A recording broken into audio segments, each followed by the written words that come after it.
যে আপনি সমাজ গঠন করবেন, সমাজ গঠনের জন্য আপনার আদর্শের দরকার।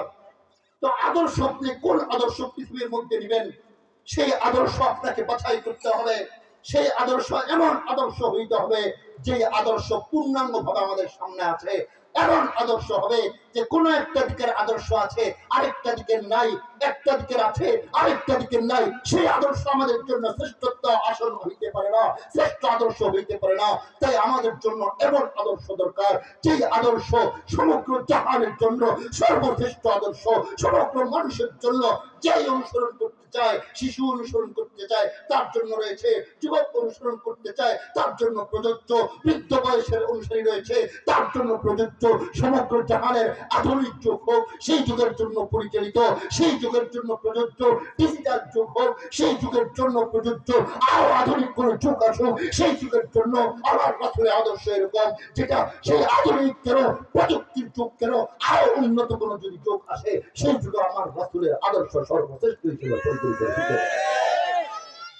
মুহতারাম হাজিরিন, সেই আদর্শ আমাদের সামনে আছে। এখন আমরা সমাজ গঠন করব। সমাজ গঠনের জন্য যে আদর্শ দরকার সেই আদর্শ আমরা পেয়েছি কি পাইনি? সেই আদর্শ কোন আদর্শ হবে? নবী মুহাম্মদ সাল্লাল্লাহু আলাইহি ওয়াসাল্লামের আদর্শ হবে। কিন্তু বড় আক্ষেপ, বড় আফসোস, আজকে আমাদের যুবকদেরকে যদি দেখা হয়, আজকে আমাদের মেয়েদেরকে, যুবতীদেরকে যদি দেখা হয়, তাহলে তাদের চুলের লাইফ স্টাইল দেখা যায় অমুক নায়কের মতো, অমুক নায়িকার মতো। আজকে আমাদের মেয়েদের লাইফ স্টাইল যদি দেখা হয়, তাহলে দেখা যায় কোন নর্তকী কিংবা কোন ব্যবসা সেই আজকে আমাদের ঘরের মামুনদের আদর্শ যদি দেখা হয়, তাহলে দেখা যায় সে আজকে আমাদের এই রাসূলের আদর্শ, ইসলামী আদর্শ, সর্বশ্রেষ্ঠ আদর্শকে বিসর্জন দিয়ে কোন নর্তকী নায়ক নায়িকার ব্যবসার আদর্শকে গ্রহণ করে নিয়েছে, তাদের আদর্শকে গ্রহণ করে নিয়েছে। কঠিন যুগের মধ্যে আমরা বাস করছি।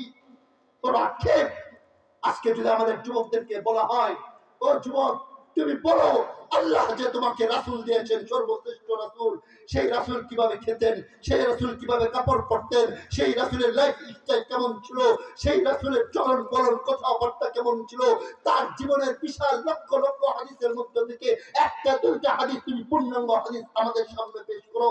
আমাদের কোন যুবকরা সেটা পারবে না। অথচ সেই যুবককে যদি আপনি বলেন যে বর্তমান দেশের মধ্যে কোন গানটা সবচেয়ে ভাইরাল, সে সেটা বলে দিবে। বর্তমান দেশের মধ্যে টিকটকারের মধ্যে কোন গানটা বেশি চলতেছে সে সেটা বলে দিবে।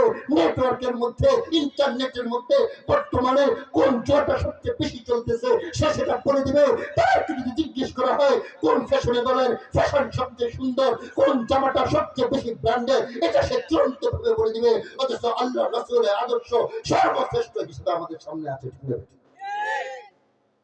আপনি গানের কথা জিজ্ঞেস করবেন, সে দেখবেন গান এটা কে লিখেছেন, কত লাইনে লিখেছেন, কত হাজার ভিউ হয়েছে, কবে ছেড়েছে, সবকিছু টু দা পয়েন্ট সে আপনার সামনে তুলে ধরবে। কিন্তু তাকে আমার রাসূলের একটা আদর্শের দিক জিজ্ঞেস করেন, সে বলতে পারবে না, সে বলতে পারবে না।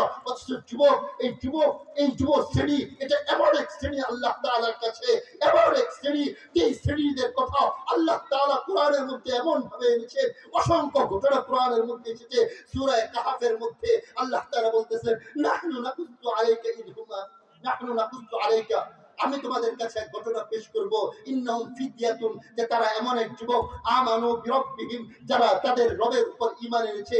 সূরা কাহফের মধ্যে সেই 7 জন যুবকের কথা এনেছেন, যে 7 জন যুবক তাদের ঈমানকে এমন ভাবে তেজদীপ্ত করেছেন, সমগ্র দেশ, সমগ্র রাষ্ট্র ক্ষমতা সবকিছু তাদের বিরুদ্ধে গিয়েছে, কিন্তু তারা ঈমানি জিনকে ছাড়ে নাই, তার রাসূলের আদর্শ ছাড়ে নাই। এমন ভাবে তার রাসূলের আদর্শকে তারা আঁকড়ে ধরেছে।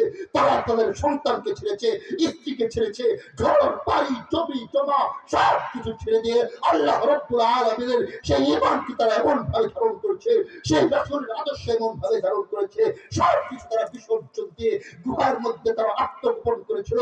আল্লাহ রাব্বুল আলামিন সেই যুবকদের নিদর্শনকে কিয়ামত পর্যন্ত আনাওয়ালা প্রত্যেকটা যুবকদের জন্য নিদর্শন হিসেবে রেখেছেন।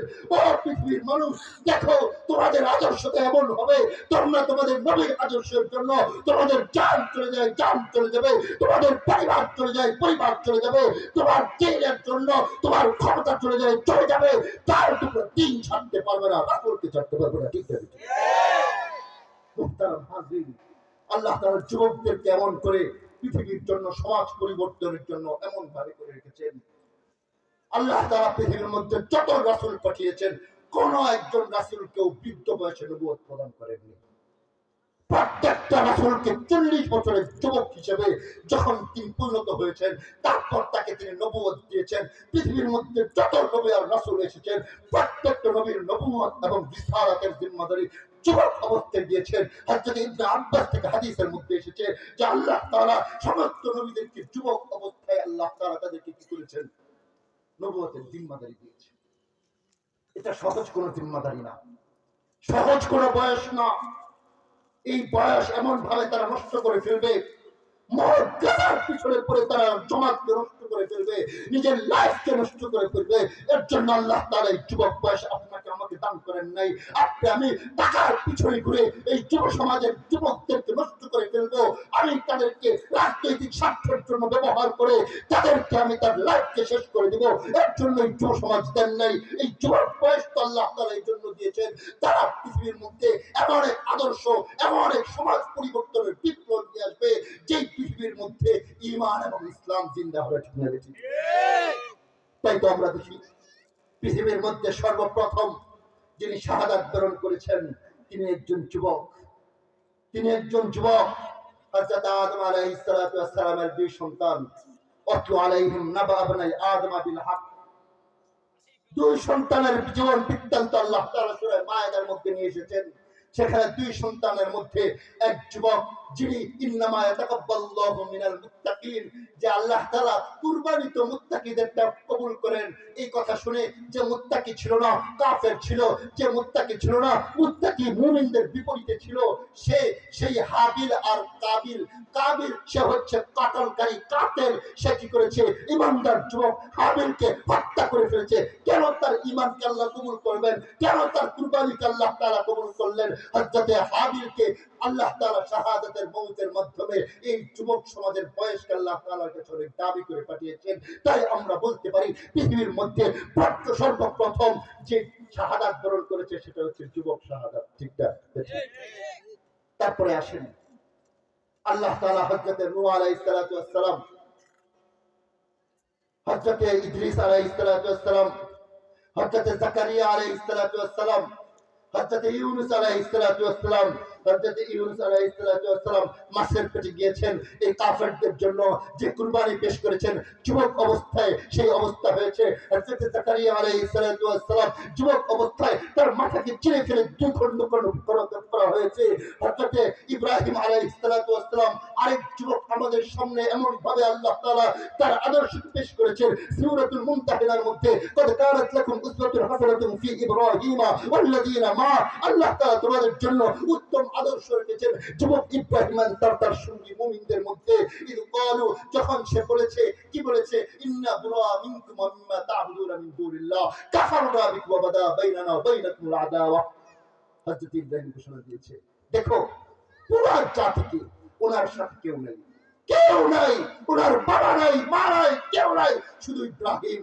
তিনি ঘোষণা করলেন মূর্তি পূজার বিরুদ্ধে, তিনি ঘোষণা করলেন তার সমাজ সমস্ত সম্প্রদায়ের বিরুদ্ধে যে আমি তোমাদের সাথে সম্পর্ক ছিন্ন করে ফেললাম, এমন ভাবে ছিন্ন করলাম যতক্ষণ না পর্যন্ত তোমরা এক আল্লাহর তাওহীদকে বিশ্বাস না করবে, ততক্ষণ পর্যন্ত তোমার সাথে কোনো সম্পর্ক নাই, কোনো আত্মীয়তা নাই, কোনো দেশাত্মবোধক সম্পর্ক কিছুই থাকবে না, তোমাদের সাথে সম্পূর্ণ সম্পর্ক ছিন্ন করলাম। হযরত ইব্রাহিম আদর্শ যুবক। হযরত ইব্রাহিম আলাইহিস সালামের কুরবানি আমাদের সামনে পেশ করেছেন আল্লাহ তাআলা। হযরত ইব্রাহিম আগুনে নিক্ষিপ্ত হবে, যুবক অবস্থায় আগুনে নিক্ষিপ্ত হবে।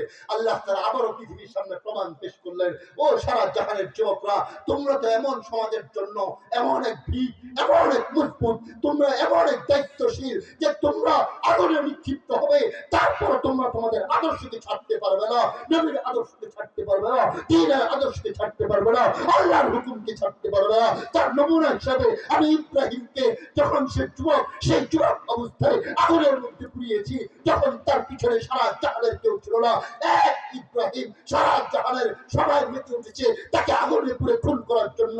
কিন্তু জেনে রাখবেন, জেনে রাখবেন, আল্লাহ যাকে বাঁচাবেন সমগ্র জাহানের সবাই মিলেও তাকে বাঁচাতে পারবে না, আর আল্লাহ যাকে নিয়ে নিবেন সমগ্র জাহানের মানুষ চেষ্টা করে তাকে বাঁচাতে পারবে না। ঠিক না? মৌতের ভয়ে আজকে যুবকরা সঠিক পথ, সঠিক মত, সঠিক আদর্শ ধারণ করতে পারে না। আল্লাহ তাআলা পেশ করেছেন হযরত ইব্রাহিমকে যে দুনিয়ার কেউ না থাকুক, তুমি তোমার আদর্শের উপর অটল থাকো, অবিচল থাকো, আল্লাহ তোমাকে হেফাজত করবেন। হযরত ইব্রাহিমের সেই আদর্শ আমাদের সামনে পেশ করেছেন। হযরত ইব্রাহিম আলাইহিস সালাম চলে যাওয়ার পর হযরত ইসমাঈল আলাইহিস সালামের মাধ্যমে এমন যুবকের আদর্শ আমাদের সামনে পেশ করা হয়েছে, তিনি আল্লাহ তাআলার সামনে, আল্লাহর রাসূলের সামনে সাতাজিদুনি ইনশাআল্লাহু মিনাস সাবিরিন। চিন্তা করা যায় যে বাপ বলেছে, বাবা আমি তো স্বপ্ন দেখছি তোমাকে কুরবানি করব, তোমার কি মত? দেখুন আল্লাহ তাআলা তার সন্তান, যুবক সন্তান, সেটাকেও এমন ভাবে সামনে তুলেছেন, তরুণ সন্তান এমন ভাবে তার সামনে তার ঈমানকে তেজদীপ্ত করে দিয়েছেন। আল্লাহ তাআলা সমগ্র জাহানের সমস্ত যুবকদের সামনে এক সবক দিয়ে দিয়েছেন। দেখো দেখো দেখো ইসমাঈলকে দেখো, যখন তার বাবা বললেন আমি তোমাকে কুরবানি করব, ছেলে একটা বারও বলে নাই আল্লাহ আল্লাহ, হে আব্বা আপনি কেন আমাকে কতল করবেন, কেন আমাকে কুরবানি করে ফেলবেন? আমার মা তো মায়ের কথা মনে পড়ছে, আমার তো আপনাকে কথা মনে পড়ছে, আমি যদি আর কিছুদিন বেঁচে থাকি তাহলে তারা ইবাদত বন্দেগী করতে পারবো, আরো দ্বীনের খেদমত করতে পারবো। না না, এমন কোনো যুক্তি পেশ করে নাই, বরং তিনি যেটা দেখেছেন যে বাবা আমার প্রতি এত মায়া, 80 বছর 90 বছর বয়সে হযরত ইসমাঈল হয়েছে, যেই বয়সটায় বাবার সহযোগিতা করবে, বাবার কাজের সহযোগিতা করবে, সেই বয়সটায় কুরবানি করার আদেশ এসেছে। সন্তানের প্রতি মায়া লাগতে পারে, বাবা ছুরি দিয়ে নিজের সন্তানের গলা কাটবে, এটা তো বরদাস্ত করার মতো না, মায়া লাগতে পারে। তার জন্য হযরত ইসমাঈল বলতেছে যে আপনি আমার চেহারাটাকে নিচের দিকে সরান, তারপর আমাকে ছুরি চালিয়ে দেন, তাও আপনি আল্লাহ তাআলার আদেশ যেটা সেটাকে বাস্তবায়ন করেন, আমাকে ইনশাআল্লাহ ধৈর্যশীলদের অন্তর্ভুক্ত করবেন।